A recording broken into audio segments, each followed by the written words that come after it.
সামাজিক মাধ্যমে ছড়িয়ে পড়া ২২৭ জনকে হত্যার লাইসেন্স পেয়ে গেছি এমন একটি অডিও বক্তব্যের ফরেনসিক বিশ্লেষণে এটি সাবেক প্রধানমন্ত্রী শেখ হাসিনার কণ্ঠ বলে প্রমাণ পেয়েছে আন্তর্জাতিক অপরাধ ট্রাইব্যুনালের তদন্ত সংস্থা।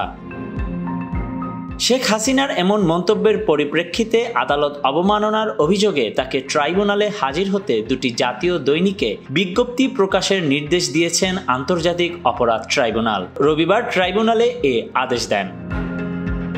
গত মাসের ৩০ এপ্রিল বিষয়টি সাংবাদিকদের জানান আন্তর্জাতিক অপরাধ ট্রাইব্যুনালের চিফ প্রসিকিউটর তাজুল ইসলাম। এই বক্তব্যের পরিপ্রেক্ষিতে আন্তর্জাতিক অপরাধ ট্রাইব্যুনালের বিচার কাজে হস্তক্ষেপ ও হুমকি দেওয়ার অভিযোগ এনে শেখ হাসিনার বিরুদ্ধে আদালত অবমাননার অভিযোগ ট্রাইব্যুনালে দাখিল করা হয়েছে বলে জানান তিনি।